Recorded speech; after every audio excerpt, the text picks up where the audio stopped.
कहते हैं औरत कमजोर होती है। कहते हैं औरत सहन करने के लिए बनी है। कहते हैं औरत आखिरकार झुक ही जाती है। लेकिन सवाल यह है, औरत कब झुकती है? और उससे भी बड़ा सवाल, क्या वो सच में झुकती है या बस चुप हो जाती है? आज हम उस झूठ की बात करेंगे जो पीढ़ियों से दोहराया जा रहा है।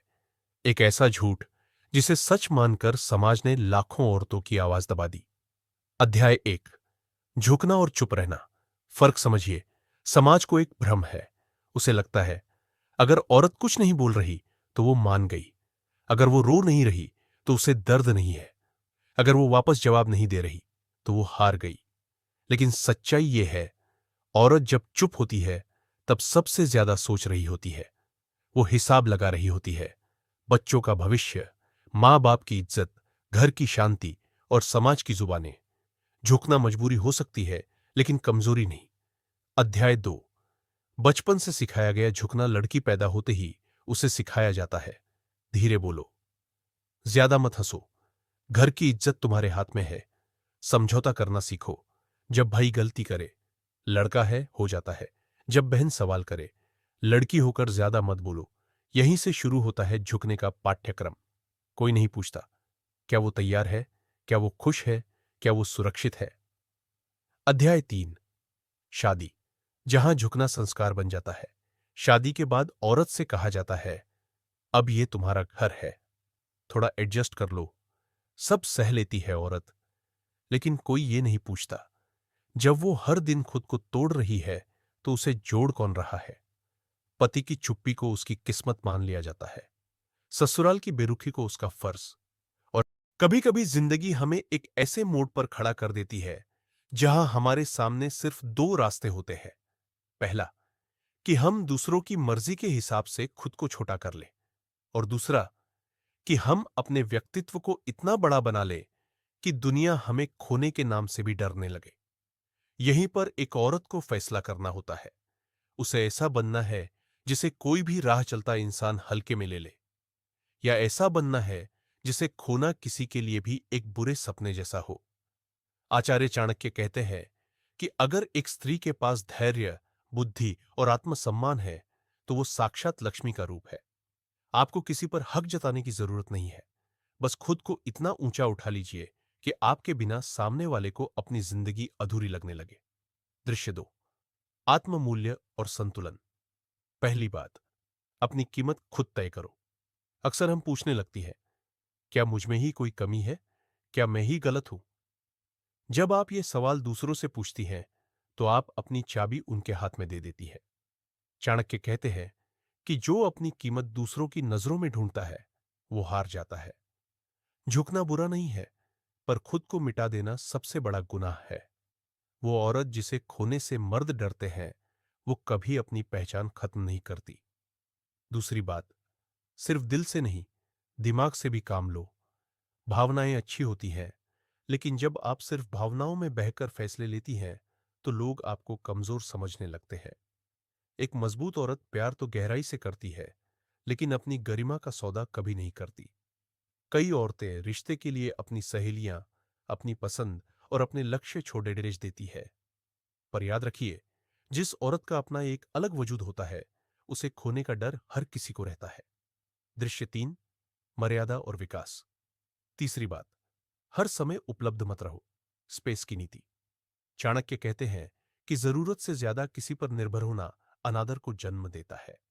जब आप किसी के लिए हर वक्त खड़ी ही रहती है, हर चोट सह लेती है और हर गलती माफ कर देती है, तो आपका सम्मान कम होने लगता है। अपनी दुनिया में व्यस्त रहिए, अपने सपनों पर काम कीजिए। जब आप किसी को बांधती नहीं है, तब वो खुद आपके पास रहने की इच्छा करता है। चौथी बात, खुद को बेहतर बनाती रहिए। रुका हुआ पानी सर्दियसने लगता है और रुका हुआ व्यक्तित्व उबाऊ हो जाता है। नई चीजें सीखिए, नई सोच अपनाइए। जो स्त्री खुद को समय के साथ निखारती है उसे कोई रिप्लेस रिप्लेस नहीं कर सकता। दृश्य 4, आत्मसम्मान और स्पष्टता। पांचवी बात, आत्मसम्मान ही सबसे बड़ा गहना है। जिस औरत की अपनी बाउंड्री, सीमाएं होती है, लोग उससे बात करने से पहले 100 बार सोचते हैं। अगर कोई आपकी इज्जत नहीं कर रहा और आप चुपचाप सह रही हैं, तो आप अपना मूल्य खुद गिरा रही है। छठी बात, अपनी बात मजबूती से कहें। हर बात पर जैसा तुम कहो कहना बंद कीजिए। अपनी राय रखिए। अगर आपको कोई बात पसंद नहीं है, तो उसे तमीज से लेकिन मजबूती से कहना सीखिए। दुनिया उन्हीं की सुनती है जो खुद को सुनने की हिम्मत रखते हैं। दृश्य 5, रहस्य और गहराई। सातवीं बात, अपने सारे राज एक साथ मत खोलिए। जिस किताब के सारे पन्ने एक बार में पारिच लिए जाए, उसमें दिलचस्पी खत्म हो जाती है। अपने दुख, अपनी खुशियां और अपनी गहराई को थोड़ा संभाल कर साझा कीजिए। आठवीं बात, दिल नरम पर उसूल सख्त। आपका दिल कोमल होना चाहिए, लेकिन आपके नियम पक्के। जब कोई गलत करे तो उसे प्यार से समझाए, लेकिन यह भी साफ कर दे कि यह मुझे मंजूर नहीं है। यह कॉम्बिनेशन, संयोजन आपको बहुत कीमती बना देता है। दृश्य 6, भावनात्मक आजादी, सबसे बड़ी ताकत। नौवीं और सबसे जरूरी बात, अपनी खुशी के मालिक खुद बनिए। अगर आपकी खुशी किसी और के फोन कॉल या मैसेज पर टिकी है, तो आप हमेशा दुखी रहेंगी। अपनी ऊर्जा के कई रास्ते रखिए। आपका काम, आपका परिवार, आपकी हॉबी। जब आप अंदर से खुश और पूर्ण महसूस करती है, तो आपकी चमक बरस जाती है। जरा ठहरिए। एक पल के लिए अपनी आंखें बंद कीजिए और खुद से पूछिए, आप जो कुछ भी कर रहे हैं, उसका हिसाब कौन रख रहा है? आप सोचते होंगे कि कुछ बातें समय के साथ दब जाती हैं, लोग भूल जाते हैं। पर क्या आप वाकई मानते हैं कि आपके कर्मों का लेखा जोखा मिट सकता है? नहीं। यह दुनिया का सबसे अटल और सबसे कठोर नियम है, कर्म का सिद्धांत। लोग कहते हैं, अरे कौन देख रहा है?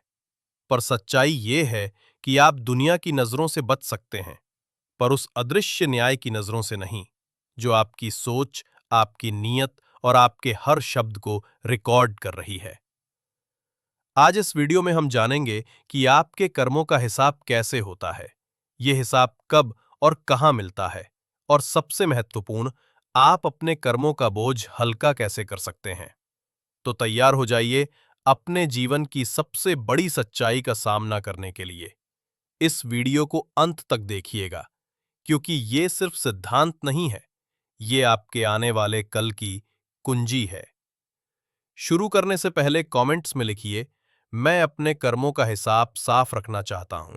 हो सकता है आप सोचते हो कि बहुत सी बातें समय के साथ दब जाती हैं, लोग भूल जाते हैं और वक्त सब पर पर्दा डाल देता है। पर क्या आप सच में मानते हैं कि कर्म का लेखा जोखा मिट सकता है? नहीं। ये सृष्टि का सबसे अटल और अपरिवर्तनीय नियम है। आपने जो भी किया है, उसका फल आपको निश्चित रूप से मिलेगा, चाहे वो इसी जीवन में मिले, अगले जन्म में या फिर आने वाली पीढ़ियों में।